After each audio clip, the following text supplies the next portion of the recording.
Welcome, everybody. Welcome back to another episode of the Bags, Fuego, and Sonrisa podcast. Yeah. So unfortunately, my co-host, Señor Sonrisa, cannot make it.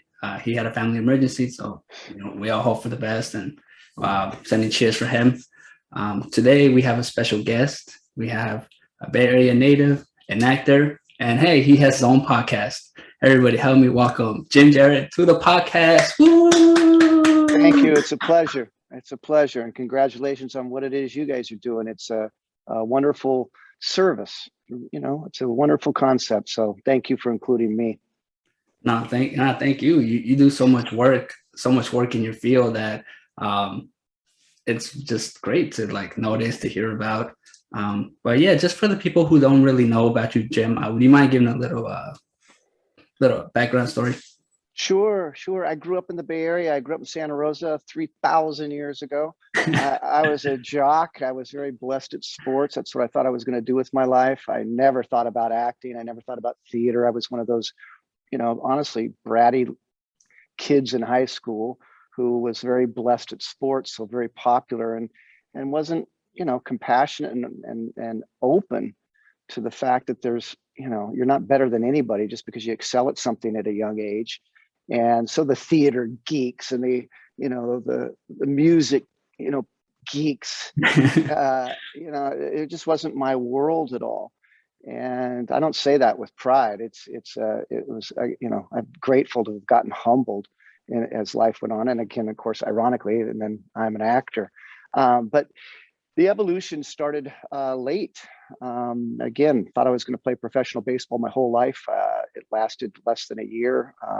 At 19, that dream ended. I went to college at USF, had a good time, but didn't take it too seriously. And I went to college when I wasn't ready because I had no clue. And so just goofed off a lot. Again, nothing to be proud of, but there it is. And bumbled and stumbled through my 20s. Started a business with a friend that turned out to be wildly successful, so successful we couldn't handle it, so we ended up suing each other. And now for the second time in my life, I'm struggling to figure out what I'm to do now. And this is the truth. This really is the true thing. I'm 25 years old. I sued my best friend for 2 years for a company that's now was worth at the time millions of dollars. This is in 1984. And so the 2-year lawsuit ends. It's now 80. No, I apologize. It's 82. 2-year lawsuit ends. It's 84 now. And I'll be honest with you, I didn't even know what depression was, but now I'm truly depressed. I can't seem to have any momentum. I can't pick myself up off the mat. I'm bitter and broken. Dark night of the soul at 25. And going nowhere fast and trying to figure out, how do I get unstuck? And this before the internet, when you can do a nice keyword search or watch a TED talk or, have Oprah hold your hand for 3 weeks. So I struggled, therapist after therapist, just couldn't find my way out of hell. And the 1984 Olympics in LA came on, and for 2 weeks, it's ironic that right now as we're recording this, the Winter Olympics are happening. Wow. Because they changed my life and how they were. It was a perfect storm, because for 2 weeks I watched, they do those vignettes on the athletes. They do a little vignette, the 2-minute, 3-minute movie profile on this athlete from this country. And by the end of it, you're like bawling and wanting them to win and all that stuff. So I watched 2 weeks of that. I watched 2 weeks of the opposite of me. I watched extraordinary. I watched discipline. I watched focus and passion and people who were doing what they loved to do with their lives, and they weren't getting paid for it back in those days, right? They were doing it for the love, because it's what they worked 2 crappy jobs just so they could train in the morning for 3 hours and then the evening for another 3. And story after story, this mirror was held up to me. And when the 2 weeks were over, I didn't know what I wanted to do specifically, but I knew that I wanted to feel that way about my job. I wanted to love my job. I wanted to be passionate about what it is that I did with my life. And I had no clue what it was, but from that moment began my journey. I was dedicated to try to figure out what it was that I was put on this earth to do.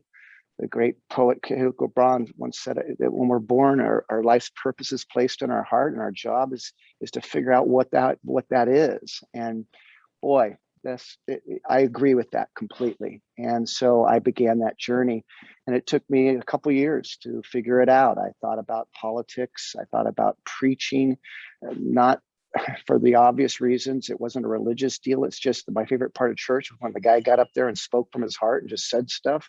I thought, I like that. And I had a lot of stuff inside of me. I'm a child of the 60s. I was born in 57, but my first memory is President Kennedy being assassinated. And then the Vietnam War, this reality show on television every night, just mind blowing. And then the country divided over it and all of that. And it was a very impressionable time to be a young kid going, what the hell's going on to our country? It was scary as hell.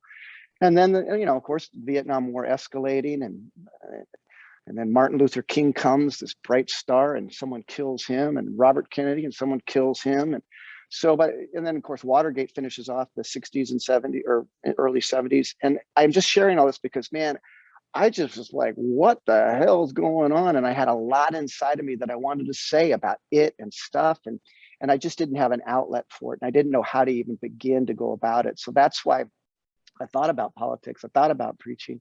And then I saw a film that changed my life. That's why I believe so much in the power of what I get to do. The film was called The Deer Hunter. Talent and integrity and passion came together and made a movie. It was early in Robert De Niro and Meryl Streep's career. Michael Cimino was the director. It won like 10 or 11 Academy Awards. And Wow. It was all about the Vietnam War. And there's been plenty of films about Vietnam before and since. And I'm positive everybody in that movie theater that night did not have their lives and their souls just rocked by it. But I did. I sat in the back of a movie theater on Geary Boulevard in San Francisco. And when the movie ended, like I said, it's just the perfect storm. I'd crawled through glass for the last couple of years trying to figure out what it was that I would love to do. And I'd never thought about acting. I thought you had to be born in Hollywood to even think about becoming an actor. I had no mentors, no one in the business, nothing.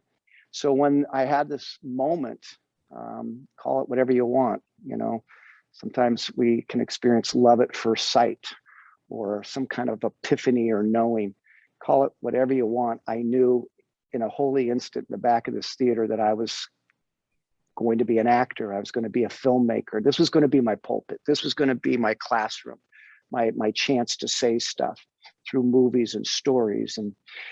And it was exciting and terrifying because I had no idea where to begin. I'm 27 years old when I started sharing it with people. No one in my life, and I mean no one, thought this was a good idea. And yet there was this knowing inside of me that this was it. I had unearthed it. And so now I'm 64. I spent a couple of years just getting my stuff together, getting out of debt, getting rid of bad habits, bad friends with worse habits. Yeah. I heard this is kind of a competitive profession and starting late was not a real good idea. So I was like a Marine, man. I got into boot camp mentally, emotionally, physically, spiritually, financially, seriously, for real. I got out of debt, saved money. So I packed smart, and it was a really wise move because now all these years later, I mentor so many people starting out and earlier in their careers. And, it's just so common, these actors who they want to be actors. And so they show up in LA, they're the king and queen of their local, town. Mm-hmm. And they show up ready to try to scale Mount Everest wearing flip-flops and a backpack and shorts, and they just get crushed. They don't even stand a chance.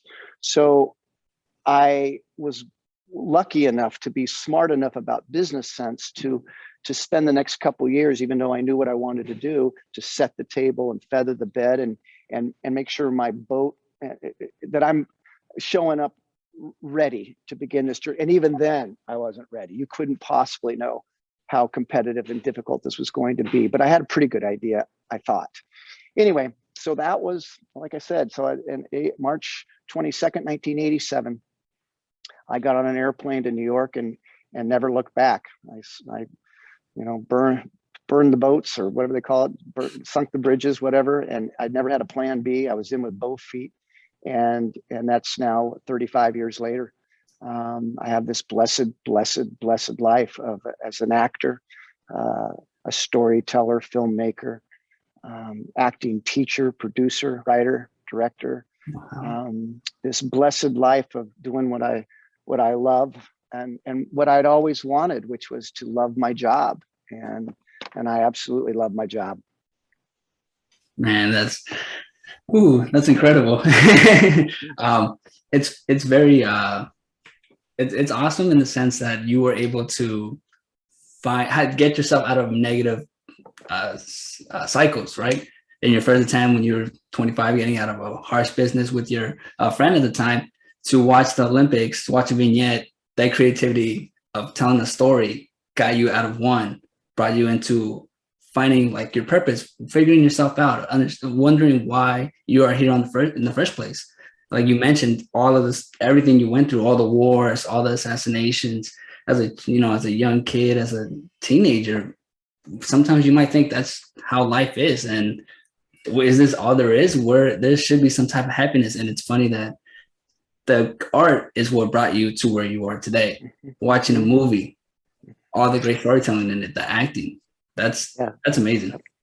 I agree completely. It's the power of what we do. That's why I'm such a believer. I studied acting. The biggest break in my career happened right away. I was accepted to study.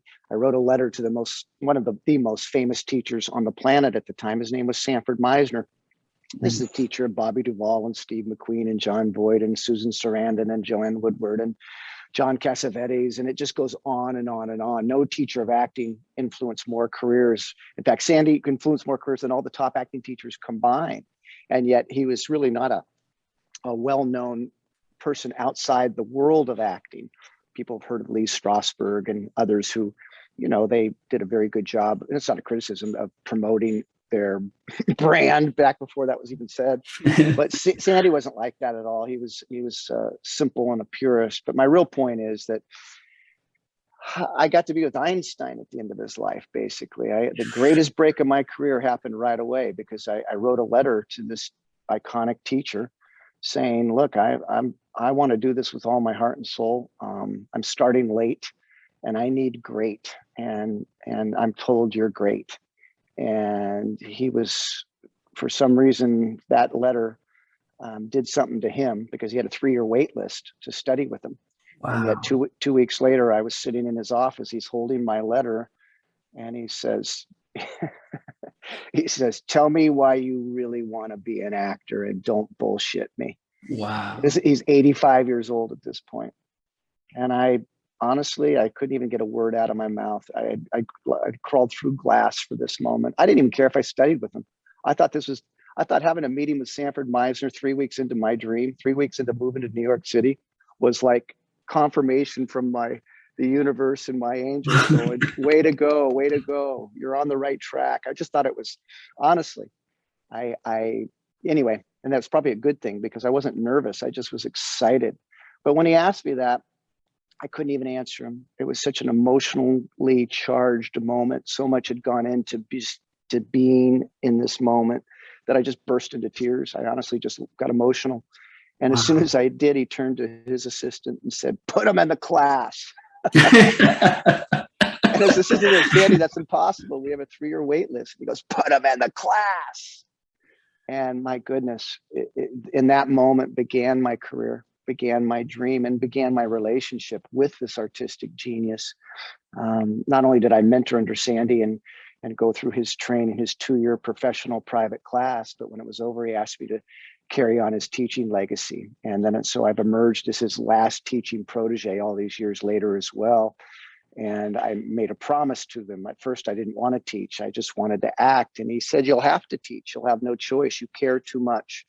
You care too much about the craft and about what it can be. The Meisner technique is all about not acting. It's all about being present. It's all about getting out of your head and working from your gut. It's all about freedom. It's all about not giving a flip and rip what people think so that you can show up. The number one fear of most people is getting up in front of other people. And that's what we do as actors all the time. And we walk into a room full of strangers who are judging us. man, if you're not healthy about that, if you're not free, there's so many really well-trained, talented actors who audition horribly. And if you don't learn the art of auditioning and how to handle that in a brilliant way, I don't care about your talent, your training, or anything. So Sandy's genius really, it's incredibly liberating, his approach. And when I told him I didn't want to teach, and he said, "You'll have to," I said, "Well, I'll make you a deal. It's all over my website. It says pure, legitimate, authentic. It's the last conversation I had with Sandy just before he passed.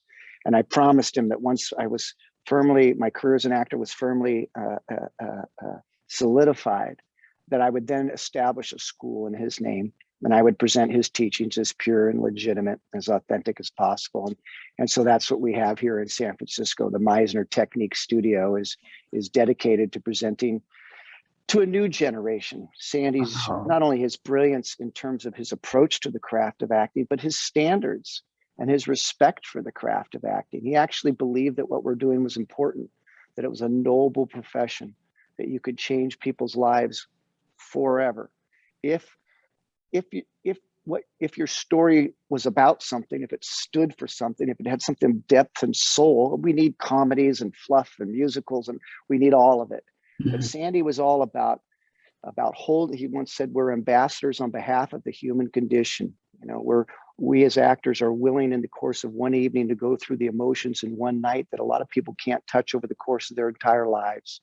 And so he felt that to be an actor was a privilege, that you literally could, if your work was believable, not just entertaining, but believable, that people could be transported. They literally could see themselves or their wife or a partner or family. They could be changed by the experience. And he dedicated his life to that standard.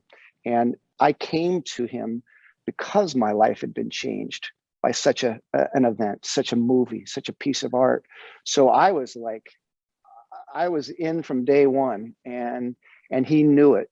And it's just, like I said, it's like a puppy who showed up on the back door of this artistic genius's home, and he let me in and let me stay and gave me the foundation to my dream, my career, literally my career. I owe everything.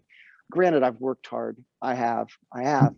And but none of this would be possible if it weren't for my teacher. Wow, that's amazing. I have one question just to go back. Sure. Just to go back a little bit. I know it may sound like a little weird, but when you moved to New York, your plan was to be, an actor.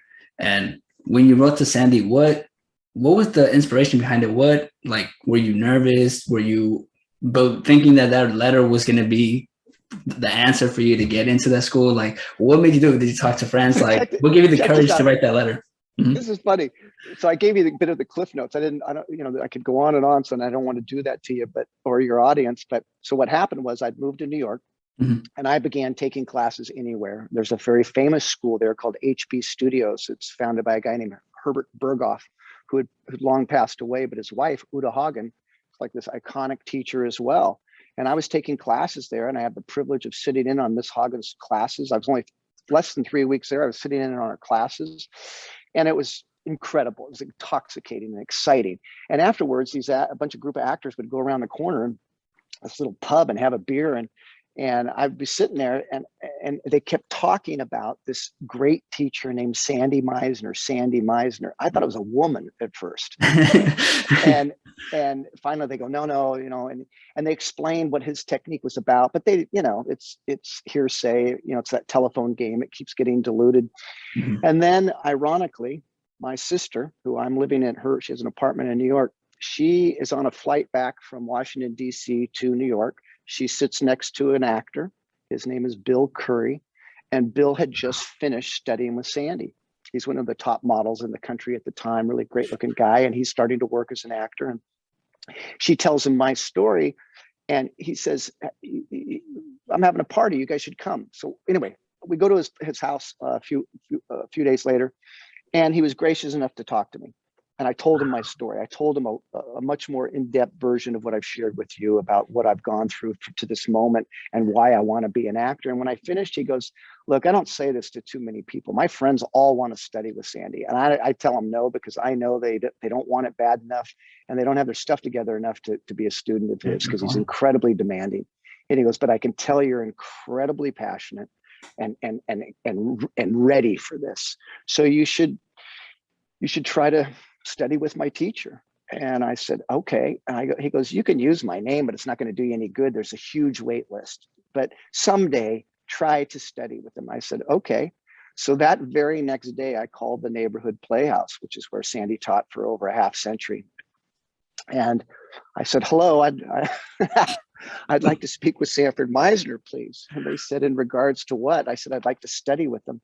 And she said, send a picture and resume. I said, ma'am, I started 3 weeks ago. I don't have a picture. I don't have a resume. And she said, write him a letter and explain to him why you want to be an actor. And I'm like, okay, that I can do. And on a yellow pad, there's no laptops back then. Computers barely here. So I just hand wrote an 8-page double. I remember, anyway, it's about 16 pages. Wow. Of just telling him my story, why I want to do this, etc. And that's why I'm sure whoever read it to him, because at that point Sandy's eyesight was so poor, so I'm sure somebody just said, hey Sandy, listen to this one.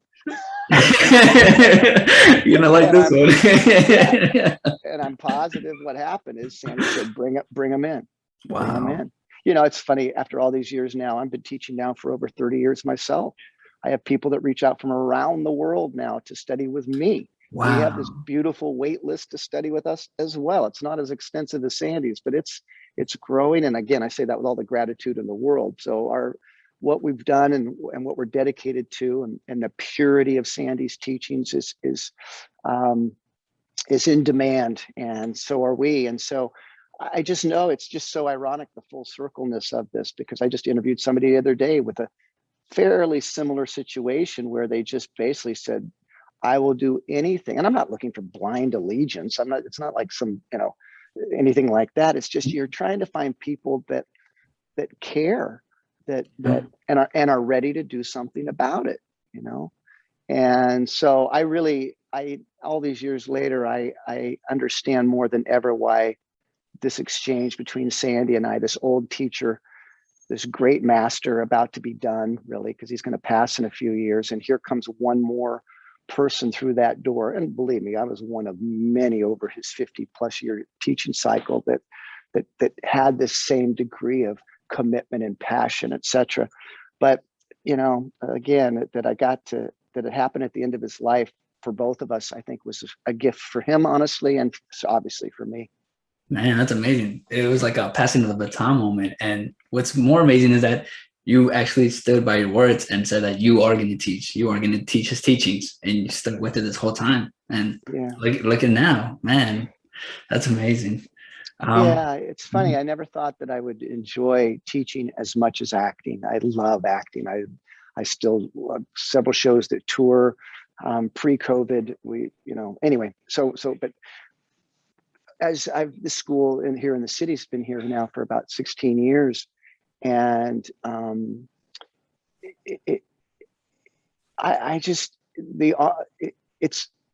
don't think there's a greater job, honestly, than to be a teacher, than to mentor and help people who are desirous of what you're communicating, and who care as much as you, to help, to elevate, to pull up people who want this, is a privilege. It really is. Mm-hmm.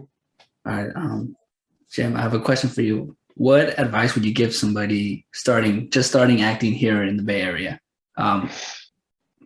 Here you go. Lots of advice on this one. First of all, you're in a great market. You don't need to move to LA. If you want to move to LA, knock yourself out.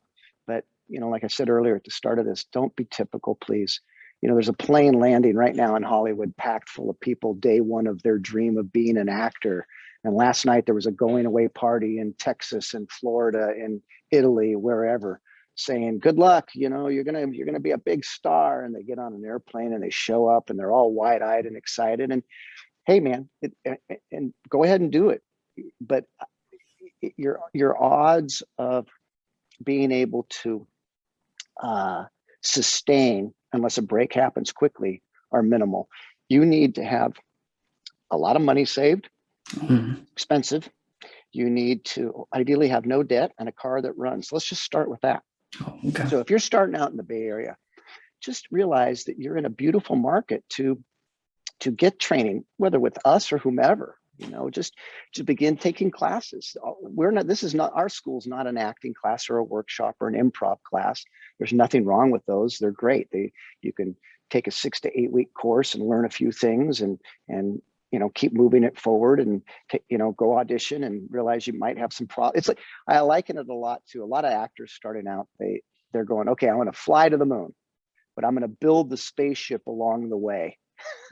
Right? So they take a class and they launch and they start auditioning and then they realize they have problems. So they take another class. And so it's patchwork. This is the opposite of that. This is a huge, tremendous commitment of time and energy. Our training's a 2-year program. It's like building the spaceship before launching. It's taking that attitude. From my opinion, it's for people that have tremendous respect for how competitive it is. Wow. And have tremendous respect for their dream. They really would like their best shot at this. So they would like to have a foundation that is rock solid.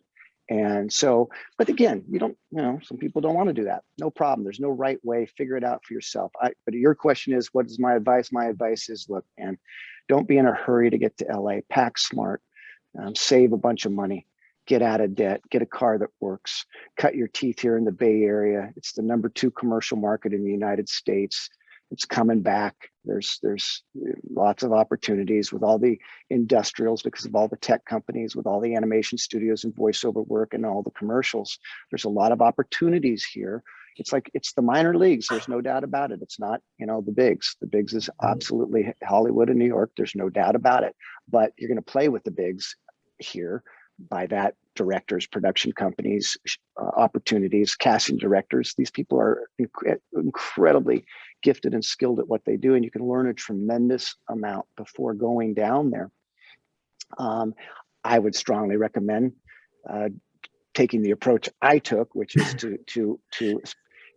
to get a foundation. Look, it's been called the most competitive profession on the planet for a reason. People don't get it. They don't get how the world's most sparkliest, most beautiful, fabulous people all descend to Hollywood and everything else as well. It doesn't mean you have to. In fact, you don't have to be gorgeous and fabulous to work as an actor at all.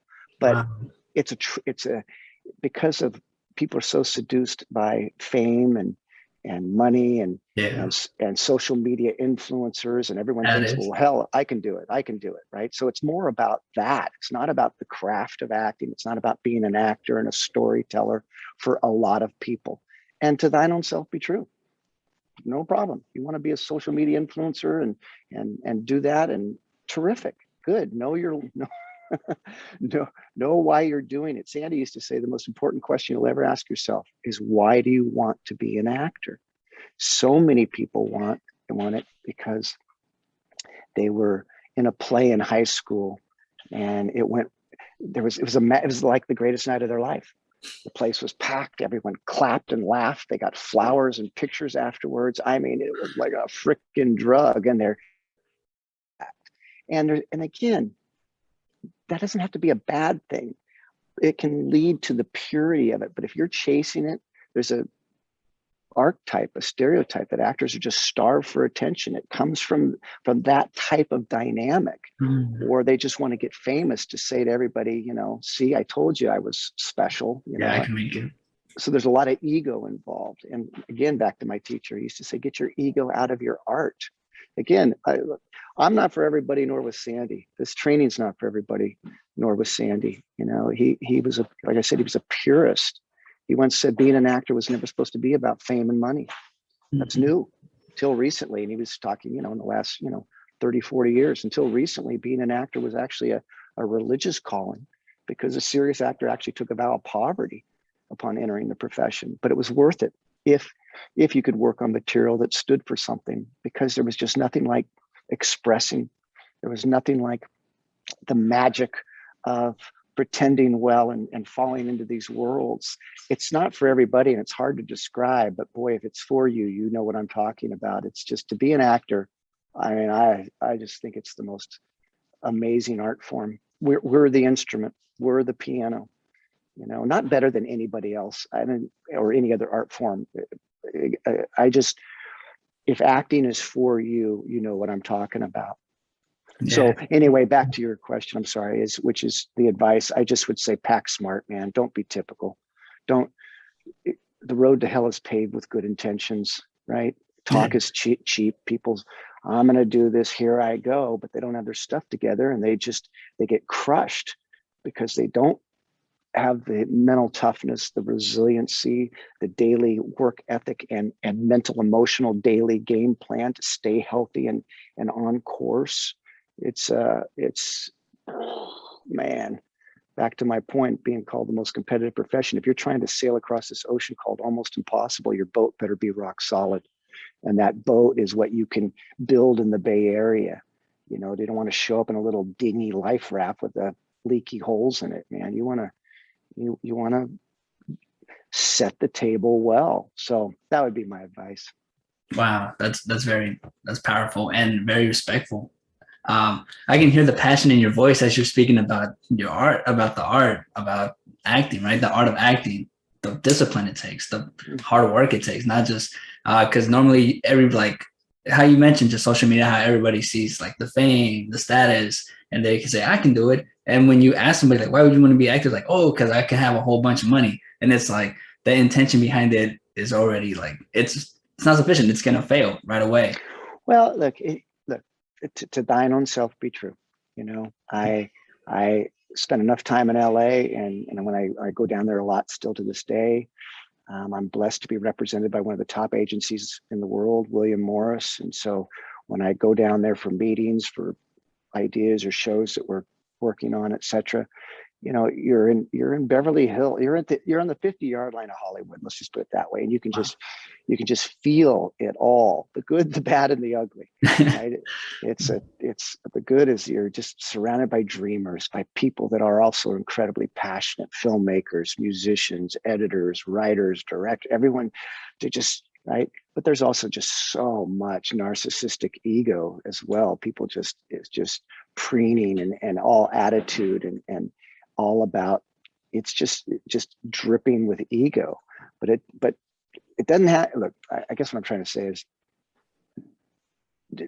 no judgment. You want to be a social media star, you want to be rich and famous, okay, go, you know, good luck. I wish you nothing but luck, but most of all, I wish you happiness. And I always say to people when I'm on tour, giving talks to, you know, actors around the planet, is that I think you're looking at one of the most successful actors you'll ever meet. I'm not rich and famous. You don't recognize me from some television show. I've made my career doing theater. That's almost impossible. I run this acting school. But I've made a living at my dream for 35 years, and I love what I do, and I will do this till my dying day. I get asked, when are you going to retire? I'm like, are you retire from what? From what you love? You kidding me? So when I say success is a tricky word, but I'm clear on what success is. I became an actor because I wanted to have a voice. I wanted to say things, not because I was right, just because I had it to get it out. Yeah. And now all these years later, my teacher impressed upon me, and I've experienced that if you do work on material that says something, I have a one-man show, for example, that I toured for over 20 years. It's called Vincent. It's a one-man show on Vincent Van Gogh. Wow. It's authored by Leonard Nimoy. It's over 1,000 performances over a 20+ year touring career. And that show, we all know Vincent, the soundbite. He was crazy. He killed himself. He cut off his ear. He made a bunch of paintings that are worth a lot. You know, if that's all you really get of him, it's that soundbite. But the play, his story, told through his brother's eyes a week after his death. Vincent was obviously incredibly passionate. He was positive he'd figured out what he was put on this earth to do. And he was going after it. He's, as he once said, like a religious calling, like spiritual and religious calling. He struggled mightily in pursuit of his dream. He had a lot of people who didn't get him, family as well. I could relate to everything, by the way, in terms of his story. He started late. He started at 27, kills himself at 37. What he accomplished in 10 years, he didn't hit. And there's the other part of the story. He didn't have balance. There was no balance in his life. So that's the other important equation to have as actors and artists. But the real point I'm trying to say, it's a story. The play is all about passion and courage and dreams and integrity and resiliency and the importance of balance.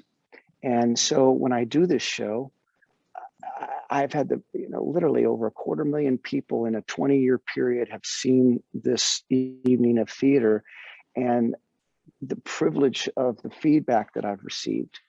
And it's not about the applause. It's not about any of that. It's these exchanges, emails. After a show, somebody will come up and say something. I'll just one quick story. It was in Cincinnati 15 years ago, 800 seat house, packed, beautiful show, beautiful finishes, big ovation. Okay. I come out, I always do a Q&A afterwards. Several hundred people stuck around for the Q&A. Finally, after about an hour, I go, okay, we got to go. We got to pack the show up and get everybody out of here. So everybody leaves, and I go to my dressing room to get out of my suit to put on sweats because we got to break down the set. And as when I walk back into the theater now, theater's cleared, everyone's gone home. It's just the tech people. There's one guy sitting in the middle of the theater from the audience members still. And when I come out, he starts clapping, this. Wow. And he says, can I talk to you? And I said, sure.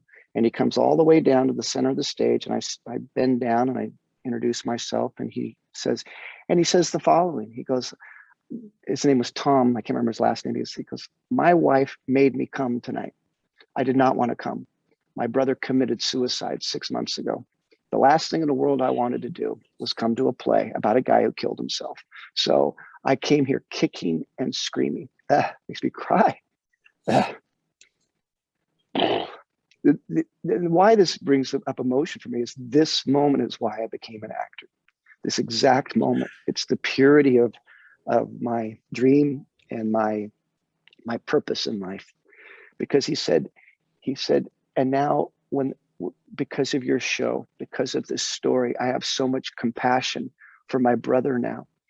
His struggle. He too was an artist, nothing like Vincent, but he was just always struggled. And when he killed himself, I was so freaking angry at him. I was so bitter and pissed at him.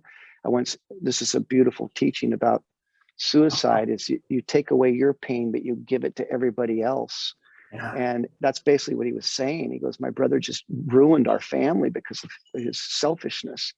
And he goes, until now I finally have compassion for him. So I just want to say thank you. And of course he's bawling and I'm bawling. And I said, I came to Cincinnati for you. There's 800 people here tonight. And I hope that most all of them, if not most all, whatever, had a wonderful night. I really, truly do. But I came here for you. And that's the honor and privilege of what I get to do. Thank you, Jim. Thank you so much. Thank you for all your work. That's man. Yeah, I'm speechless. It's very powerful. Cool. It reminds me of I guess I'm kind of paraphrasing something you said. I think it's maybe on the lines of it. It says, greatest compliment you can give an actor is, do you believe that scene in their words? How do you feel about that now? What do you think it means? Like, what does it mean to you? Well, there's a perception that actors are just really good bullshitters, right? It's like when you're at a party and somebody goes, "What are you doing?" You say you're an actor. They're like, "Oh, are you acting now?" They just think you're just full of it, right? Yeah. And there's unfortunately, that's a lot of acting. That's one approach. It's very put on. It's very played. Soap operas forever are a good example of that. But you can go on and on. But my teacher's approach, he started teaching in the 30s when the profession acting teacher didn't exist. There was no craft like this yet in this country. and he began finding his way, and he was dedicated to truth. He once said, nothing believable or interesting will ever happen until two actors are consistently present with each other, not audience conscious, not self-aware about their performance. Most actors just have chaos in their head about their lines, about the audience, about, is it going well? There's just so much. So Sandy wanted to eliminate all that. He wanted to get us to this point of where we are consistently present. And then once you can have a foundation of that, teaching you the craft of acting, certainly how to turn a cold piece of paper into a believable human being, the actual process, the work on the part, as Sandy would say, that the audience never sees, they just feel and experience. And it's through this process that all of a sudden you begin to elevate it so that you are not bullshitting when you're acting. You're not playing a character.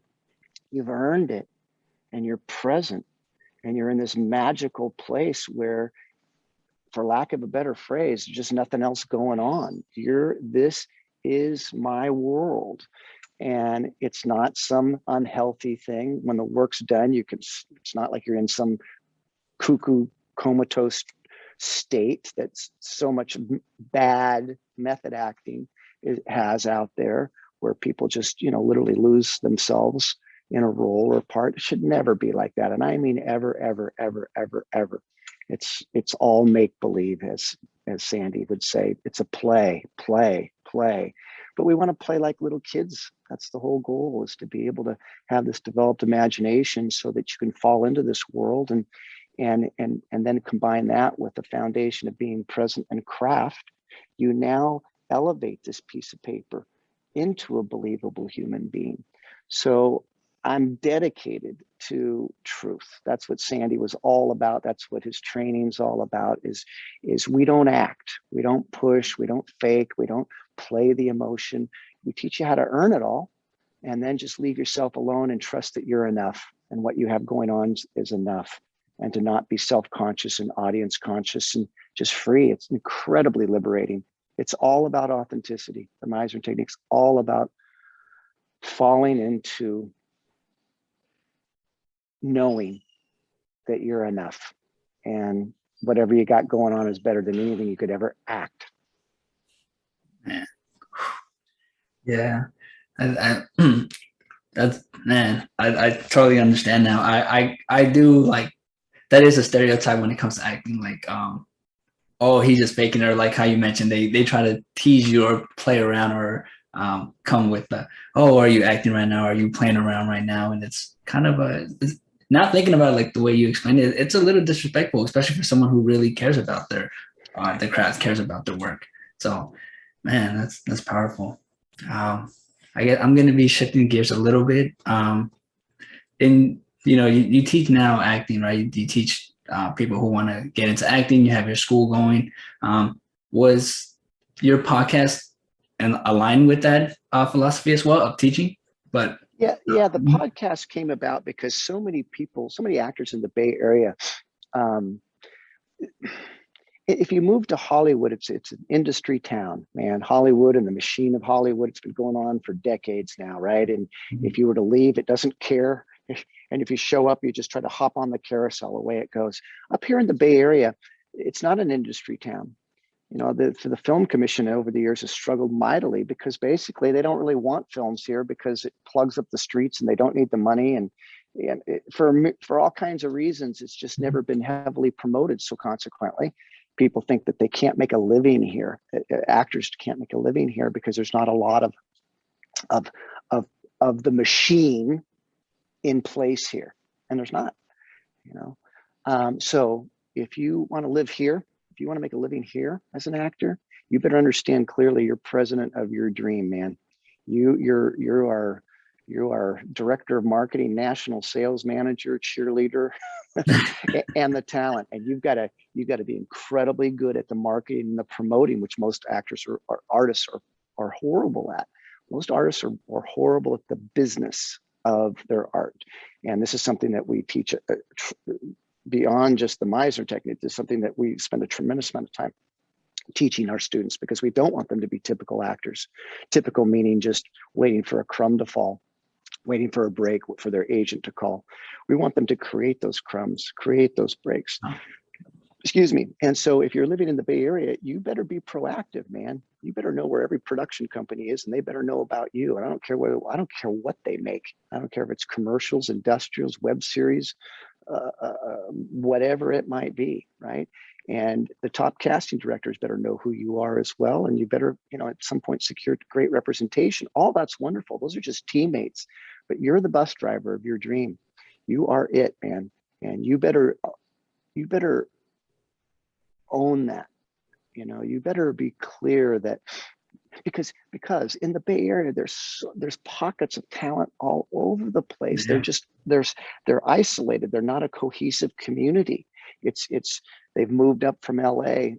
There's somebody in Marin, I can't say who, but he's a dear friend of mine. He's one of the most respected producers in the history of Hollywood. I think he has at least 7 Academy Awards. Wow. But no one even knows where he lives and that he's even up here. And there's lots of that. There's lots of very talented people here but they're not talking with each other. They're just doing their own thing. And so, and they've chosen to not hide out up here, but just lay low because they love it. They love living up here, and they don't need to be loud up here, right? But my God, all the top and all the great college film programs here from San Francisco State College, Academy College of the Arts. There's just all kinds of wonderful up and coming filmmakers in the Bay Area that young talent should be introducing their talent to.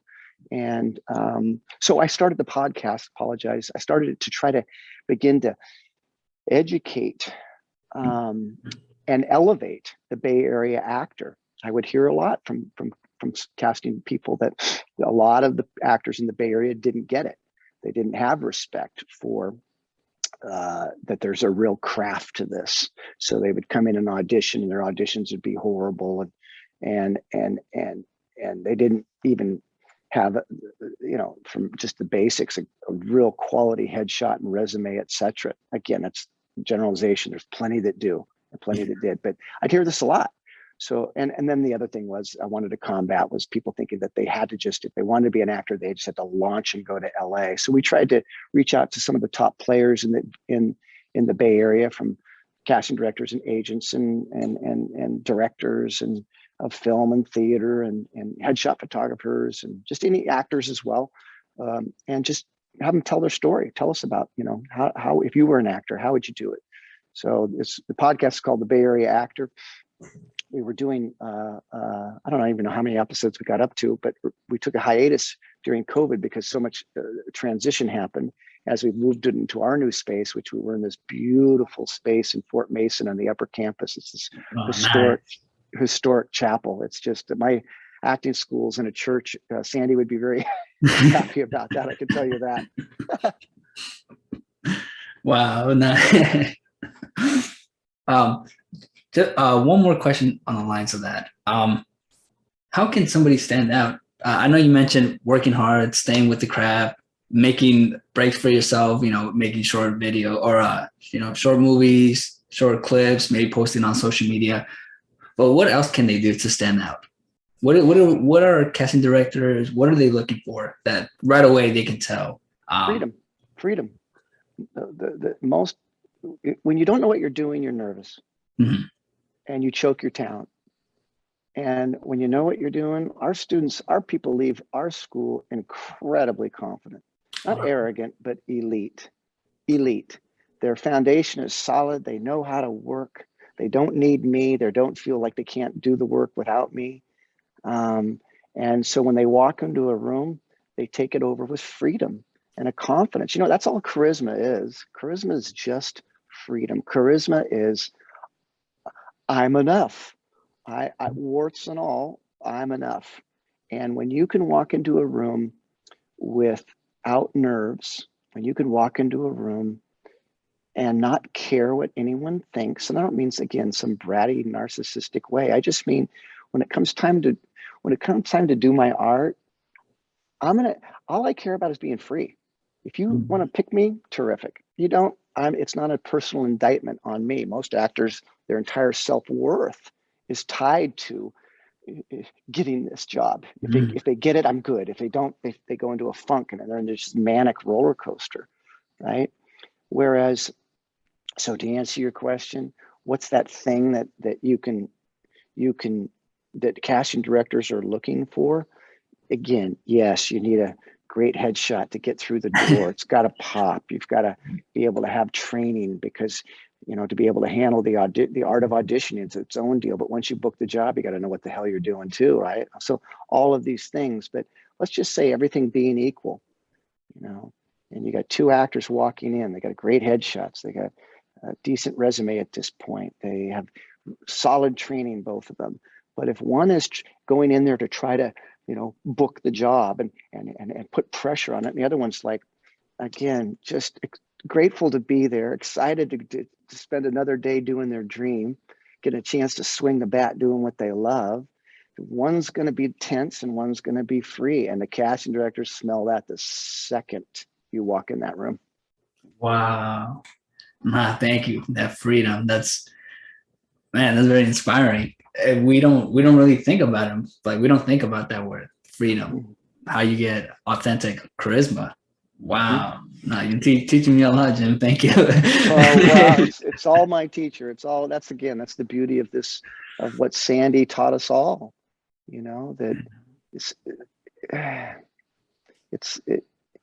if you want to be an artist, Sandy once said, you will never be free as an artist, no matter what the medium, until you rid yourself of all outside opinions and influences. What he means is just the desire to collect the good opinion of others, the desire to be liked, and that's the part when you get your ego out of your art. And when I go do my shows, the last thing I say to myself before, it's a prayer, basically. It's just, use me, man. Get my ego out of this work. It's not about me at all. I have a chance to be of service to this beautiful story. Please use me so that somebody tonight can be touched. Well, that leads to free. I just eliminated all pressure to be good. It's not about me. It's not about applause. It's not about anything like that. It's about being of service. Man. Thank you, Jim. All right, Jim, I want to be respectful of your time. So I have just two. Well, I have one question pretty quick, and then we'll go rapid fire questions, just have a little fun. And sure. Okay. So my first one is, this is from Senor Sonrisa. This is my favorite question he likes asking guests. And his question is, what does the Bay Area mean to you? Oh my, I just got to chill. I've been doing this for 35 years. That story earlier where I was incubating, where I was licking my wounds after my business situation. I was living in Sausalito in a tiny little apartment with a view of the city. I used to walk down onto Bridgeway and just cry tears of pain, of trying to figure out, help me find my way, help me find my purpose. And so I get on an airplane on March 22nd, 1987, moved to New York, LA, Hawaii, Sun Valley, Idaho, and now back here to the Bay Area. I came back to the Bay Area to open my play I created a play called Meisner, where I play Sandy. That's the poster in the background. I'll see if I can never do that. Oh, yeah, nice. but it's from my time with Sandy, all my 4 years of notes, class notes, and 2,000 hours. I created a show where I get to play Sandy. Can you imagine that dream role? But anyway, that's not the point. The point is I came back to the Bay Area to open it, and we were planning on heading to, it was just because I had relationships here, and I was going to open it at the Magic Theater, which is one of the top regional theaters in the country, and then head to New York, where I was going to take it to New York and have it just run for as long as we could run it. And I was going to open my acting school back there. That was the plan. And then I come back home to the Bay Area, to family and friends and the beauty. I'd always come back for visits, but as an actor at this stage of my development, I never thought living here was ever going to be an option for me, the trajectory of my career and the way I was going about it. So when I came back to open Meisner, and I was around family and friends and the beauty of the city and Sausalito again, and just so many things that I cared about. I was like, oh, and and that's where I got signed by William Morris. And they wanted me to come to LA and open the school there, or definitely go to New York. And the smart play, if I was doing this for money, would have been to go to LA, to have my school in LA, to have more opportunities as an actor, to have my agent be able to, for all kinds of reasons, it would have been better to go to LA financially. But it wasn't about that for me, and it never has been. And quality of life absolutely was an easy choice over a dollar bill.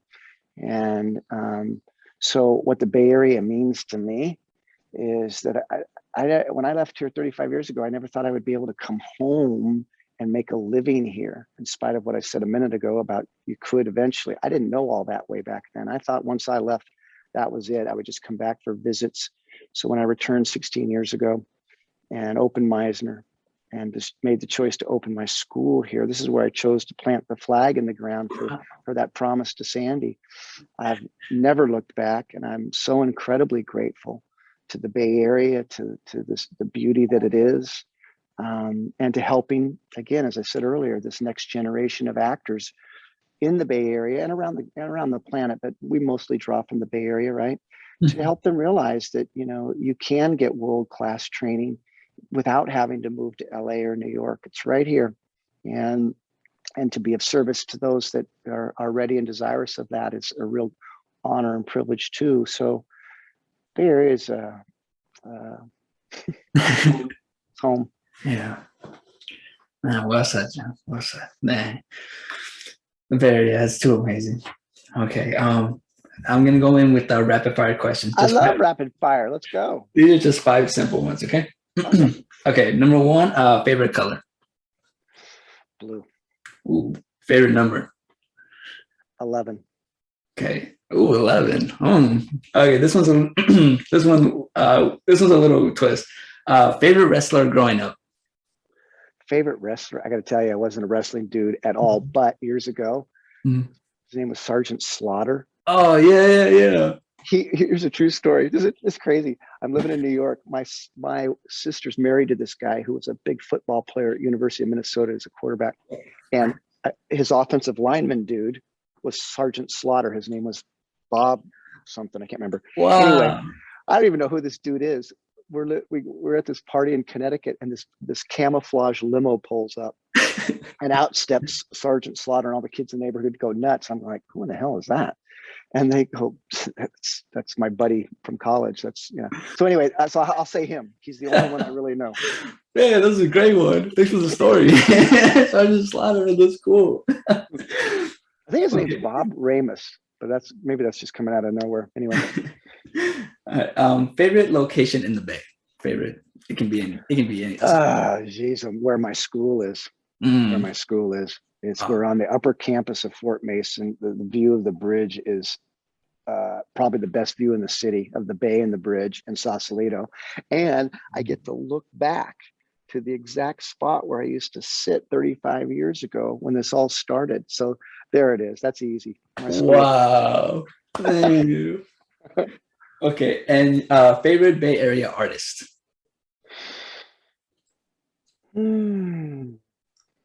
It can be any genre. It can be an actor, but wherever you want to go. God, that's a wonderful question. Oh my goodness. Several different people came to mind. First of all, my daughter, she's, you know, although she was born in Hawaii or raised in Hawaii, and so that's probably cheating. Yeah, okay.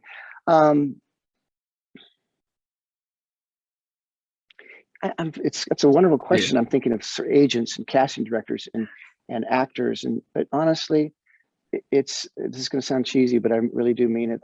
My students get to work with these dreamers, these people that are early in their dream, and who are discovering their art in themselves. It's like it's hard to describe how wonderful it is to work with people who are so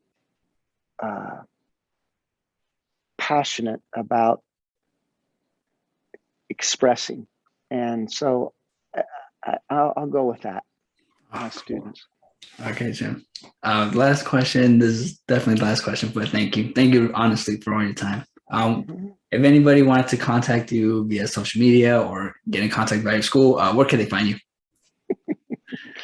I'm laughing because I made a vow a few years ago I'm not a big social media guy. I found myself having to do it. It's a bit of a necessary evil in promoting and things. And I just didn't, it'd be like, after 15 minutes, I just like scrolling or doing something. It's just started to create a weird energy inside of me. And I'm like, ugh.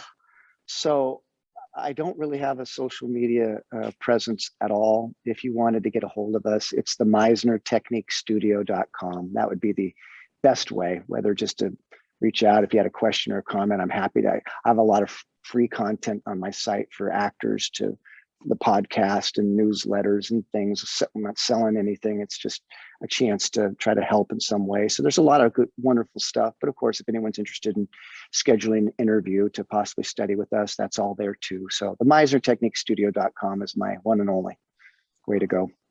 Awesome, Jim. All right. Well, thank you again. Thank you for all your time. We really appreciate you, and wishing all the best for you as you continue on your journey. Thank you. And I appreciate it. And I just say the same thing for you guys.